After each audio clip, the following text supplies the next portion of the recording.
अगर आप लोगों के प्लांट के ऊपर ब्लैक एफिड्स लग चुके हैं, मिलीबग का अटैक हो चुका है, प्लांट की जड़ें जो हैं वो बहुत ज़्यादा मुतासिर होती हैं, उनको कीड़े खा जाते हैं, वेजिटेबल्स के जो फ्लावर हैं उनको कीड़े खा जाते हैं, तो ये वीडियो बहुत स्पेशल है क्योंकि मैं आपको एक ऐसा होममेड फर्टिलाइज़र बताऊंगी जिससे ना सिर्फ आपके प्लांट की ग्रोथ अच्छी होगी बल्कि आपका प्लांट जो है वो कम्प्लीटली इन चीज़ों से फ्री हो जाएगा। तो वीडियो को आपने एंड तक देखना है ताकि आपको सारी चीज़ें जो है वो अच्छे से क्लियर हो सके। तो सबसे पहली बात, जब भी कोई पेस्ट आपके प्लांट के ऊपर अटैक करता है तो ऐसा बहुत कम होता है कि आपका प्लांट इससे बच सके। ज़्यादातर जो प्लांट है वो डाई कर जाते हैं क्योंकि ये इतनी जल्दी से अपनी ग्रोथ को बढ़ाते हैं। जिनमें सबसे पहली जो मिसाल है वो मिलीबग्स की है। मिलीबग्स जब किसी भी प्लांट के ऊपर अटैक करता है तो पता नहीं चलता क्योंकि एक फीमेल जो है वो आपके प्लांट के ऊपर अटैक करती है। ये हवा के ज़रिए से आती है या फिर आप कोई न्यू प्लांट अपने घर में लाते हो तो उसके ज़रिए से ये आपके घर में एंटर हो जाती है। अब जब ये फीमेल आपके प्लांट के ऊपर रहती है तो ये कुछ ही दिनों में 4 से 5 दिनों के अंदर एग जो है वो ले कर देती है। अब ये जो एग्स हैं ये कम से कम 1 हफ्ते के अंदर जब हैच होते हैं तो इतने ज़्यादा मिलीबग्स जो हैं वो आपको अपने प्लांट के ऊपर नज़र आते हैं। कम से कम 300 से 600 के करीब मिलीबग्स जो हैं वो हैच होते हैं 1 हफ्ते में। 1 हफ्ते में जब ये हैच होते हैं तो अगेन से ये 4 से 5 दिनों में मैच्योर होते हैं और इस तरह करते-करते ये अपनी तादाद को बढ़ाते रहते हैं और हमें ये तभी नज़र आते हैं जब इनकी तादाद बहुत ज़्यादा हो जाती है। लेकिन बाज़ दफ़ा ऐसा होता है कि हम लोग इसको टाइम से देख लेते हैं। जैसे मेरे प्लांट के ऊपर 2 या 3 थे तो मैंने इसको टाइम से देख लिया था। अब इसको हमने क्या करना है, इसका एक सॉल्यूशन मैंने रेडी किया है। आपने सुबह और शाम 2 टाइम पे इसको करना है क्योंकि ये सुबह और शाम इन दोनों टाइम पे बहुत ज़्यादा एक्टिव होता है। इस स्प्रे से क्या होगा कि इसका जो ऊपर वाला शेल है वो ख़राब होगा और जब शेल ख़राब होगा तो ये क्या होगा कि ये इस डाई कर जाएगा। मिलीबग्स के बारे में एक और बात भी है कि ये जिस भी प्लांट के ऊपर अटैक करते हैं हमेशा इसके स्टेम के ऊपर अटैक करते हैं। जब ये स्टेम के ऊपर अटैक करते हैं तो ये यहाँ से बहुत सारा नाइट्रोजन कंटेंट जो है वो उसको यूज़ करते हैं। अब जब नाइट्रोजन को ये यूज़ कर लेते हैं, फ्लोएम को ये डैमेज कर देते हैं यानी खुराक की नाली को, तो होता क्या है कि पत्ते जो हैं वो गिरना स्टार्ट हो जाते हैं। सम टाइम वो पीले हो जाते हैं और सम टाइम जो है वो खुश्क हो जाते हैं। तो पत्ते खराब हो जाते हैं, स्टेम जो है वो इतना ज़्यादा बढ़ जाता है इनसे कि एट द एंड हमें अपने प्लांट को डिस्कार्ड करना पड़ता है। तो आपने टाइम से अपने प्लांट को देखना है। जब कभी भी आप प्लांट को बाहर से लाएं तो पहले चेक करना है उसको। सेकंड, जैसे कि आजकल मानसून का सीज़न गुजरा है तो इसके बाद गर्मी बहुत ज़्यादा है तो इस मौसम में भी मिलीबग्स का अटैक बहुत ज़्यादा होता है क्योंकि ये गर्मी में बहुत ज़्यादा अच्छे से ग्रो करते हैं। जब ये किसी प्लांट के ऊपर अटैक करते हैं तो कम से कम 1 महीना ये उस प्लांट के ऊपर रहते हैं। तो 1 महीने तक आपने इस प्रोसीजर को कंटिन्यूअसली करना है ताकि बाकी प्लांट्स जो हैं वो इससे मुतासिर ना हो सके। जो प्लांट्स भी इसके करीब पड़े हुए हैं आपने उनको भी चेक करते रहना है क्योंकि अगर एक भी कीड़ा दूसरे प्लांट के ऊपर ट्रांसफ़र हुआ तो वो अपने साथ बहुत सारे जो ऑफस्प्रिंग है उनको बनाएगा और आपका प्लांट जो है वो भी मुतासिर हो जाएगा। तो पहले नंबर पे इस प्लांट को उठा के आपने साइड पे रखना है। दूसरे नंबर पे आपने क्या करना है, आपने ट्यूमेरिक पाउडर लेना है, इसकी मिट्टी के ऊपर स्प्रिंकल करना है। होता ये है कि जब ये प्लांट से एनर्जी को लेता है तो उसके बाद ये अपना वेस्ट मटेरियल भी प्लांट के ऊपर ही छोड़ता है। अब ये जो वेस्ट मटेरियल है इसको हनी ड्यू बोलते हैं और कीड़ियाँ जो हैं वो इसको बहुत ज़्यादा पसंद करती हैं। तो जहाँ पे भी मिलीबग्स होंगे वहाँ पे कीड़े भी ऑटोमेटिकली प्लांट के ऊपर अटैक करेंगे और इस तरह ये पूरा एक लाइफ साइकिल बनेगा और सही तरीके से ये प्लांट को मुतासिर कर सकते हैं। तो आपने ट्यूमेरिक पाउडर प्लांट की मिट्टी के अंदर और इसके तने के ऊपर भी थोड़ा थोड़ा जो है वो लगाना है ताकि आपका प्लांट जो है वो इन चीज़ों से बच सके। सेकंड, तो आपने स्प्रे करनी है।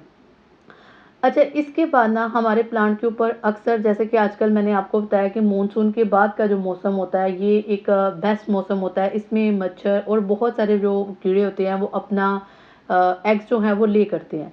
इसी तरह जो ब्लैक एफिड्स होता है ये भी हवा के ज़रिए से ही आपके प्लांट के ऊपर आ जाता है और हमेशा ये उस प्लांट के ऊपर अटैक करते हैं जो नरमो मुलायम होते हैं, लाइक पुदीना हो गया, न्यासपो हो गया या तुलसी हो गया। और ये जो कीड़े होते हैं ना ये नाइट्रोजन को ही पसंद करते हैं। ये पौधे की स्टेम को मुतासिर नहीं करते। ब्लैक एफिड्स ये पौधे के पत्तों को खाते हैं, लेकिन जो मिलीबग्स हैं वो पौधे के स्टेम को मुतासिर करते हैं। मिलीबग्स एक दफ़ा आपके प्लांट के ऊपर लग जाएँ तो 99% आपका प्लांट तबाह होता है। लेकिन जो ब्लैक एफिड जो हैं, जब ये आपके प्लांट के ऊपर लगते हैं तो आपका प्लांट बच सकता है। तो सबसे पहले वो वाले पत्ते जहाँ पे ये बहुत ज़्यादा होता है, आपने कोई स्प्रे नहीं करनी, आपने सिंपल इनको डिस्कार्ड करना है। क्योंकि इनकी ग्रोथ इतनी तेज़ है कि आप स्प्रे करते-करते थक जाएँगे, लेकिन ये इतनी तेज़ी के साथ मल्टीप्लाई होंगे कि आपके सारे प्लांट को ये डिस्ट्रॉय कर सकते हैं। तो इनको सब सिंपली आपने डिस्कार्ड करना है, इन पत्तों को उतार देना है। इसके बाद आपने वो शूट्स, वो टहनियाँ जिनके ऊपर बहुत ज़्यादा होते हैं, आपने उनको भी काटना है।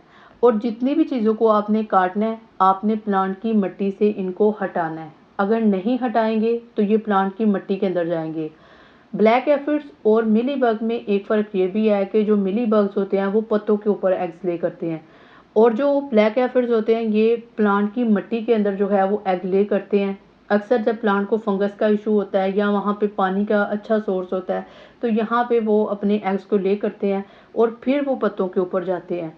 और इतना जो प्रोसीजर होता है, हमें ये बिल्कुल नहीं पता चलता कि ये कब हमारी प्लांट की मिट्टी में आते हैं और कब ये एग्स ले करते हैं और कब ये पत्तों के ऊपर पहुंच जाते हैं। क्योंकि जब ये एग्स ले करते हैं तो ये बहुत बड़ी तादाद में करते हैं और ये सारे के सारे कीड़े हमारे पत्तों को कुछ ही दिनों में खा जाते हैं।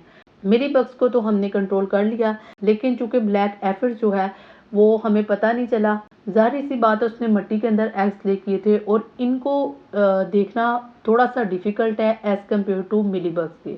मिलीबग्स चूँकि वाइट कलर के एग्स ले करता है तो वो नज़र आ जाते हैं, लेकिन इनके एग्स नज़र नहीं आते। अब हमने क्या करना है, हमने इनको काट के इन प्लांट्स को दूसरे प्लांट से अलहदा रखना है ताकि ये बाकी प्लांट्स के ऊपर ना चढ़े। इसके बाद हमने तैयार करना है एक सोल्यूशन। ये सोल्यूशन ना सिर्फ आपके प्लांट की ग्रोथ को बेहतर करेगा, बल्कि जितने भी एफिड्स हैं, जितनी भी टर्माइट्स हैं या चूंटियाँ हैं, आपके प्लांट को दिमक लग चुका है, ये उन सबको कंट्रोल करेगा। अब इसको हमने कैसे प्रिपेयर करना है, आइए देखते हैं। सबसे पहले आपने इसके लिए लेनी है एलोवेरा जेल।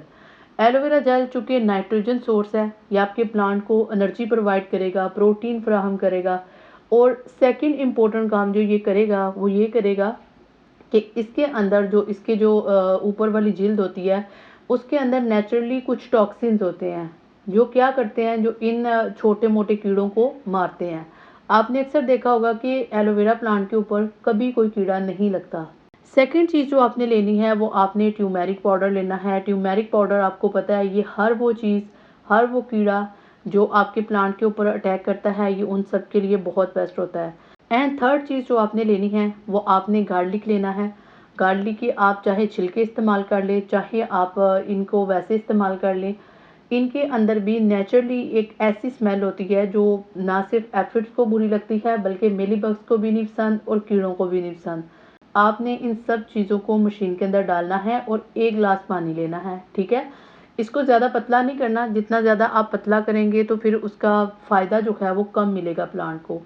1 ग्लास पानी के अंदर डाल के इसको अच्छे से ब्लेंड करना है। जब आप ब्लेंड कर लें तो फिर आपने इसको छानना है और छानने के बाद आपने कोई सा भी लिक्विड वाश लेना है और इसके अंदर मिक्स करना है। मिक्स करने के बाद आपने क्या करना है, आपने किसी भी बॉटल के अंदर डाल के इसको अपने प्लांट के ऊपर स्प्रे करना है। जो कंसिस्टेंसी मैंने आपको बताई है, आपने एज इट इज़ ऐसे ही करना है।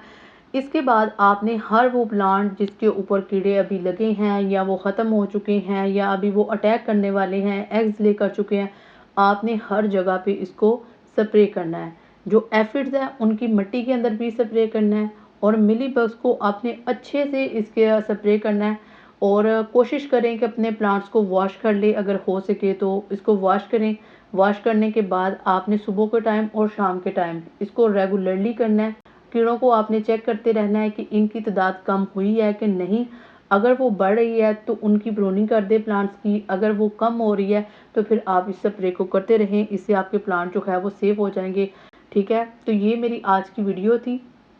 आई होप कि आप लोगों को वीडियो अच्छी लगी हो। आपने हमेशा एक चीज़ का ख्याल रखना है कि जब कभी भी कोई भी प्लांट आपकी ग्रोथ अच्छी कर रहा हो या आप बाहर से कोई प्लांट लाए हों या आपके प्लांट के ऊपर नाइट्रोजन कंटेंट बहुत ज़्यादा हो चुका हो, यानी कि बहुत ज़्यादा नए पत्ते निकले हों, तो आपने हमेशा इन चीज़ों का ख्याल रखना है ताकि आपके प्लांट जो हैं वो बाकी मुतासिर ना हो। और ये प्लांट की जान को तब तक नहीं छोड़ते जब तक आपका प्लांट फुली तौर पे जो है वो डाई ना कर जाए। यानी कि एंड तक फ्लोएम को खाते हैं, एंड तक जाइलम को डिस्ट्रॉय करते हैं, इनके पत्तों को खाते हैं। तो कोशिश करें कि प्लांट को चेक करें और इनको डिस्कार्ड करते रहें साथ साथ, ताकि आपके प्लांट के अंदर ये जो बीमारी है एक कीड़ों की, ये ना फैले। तो आई होप कि आप लोगों को वीडियो अच्छी लगी हो। अगर वीडियो अच्छी लगी हो तो वीडियो को लाइक, शेयर एंड कमेंट ज़रूर कीजिएगा। मिलते हैं किसी और वीडियो में, तब तक अल्लाह हाफिज़।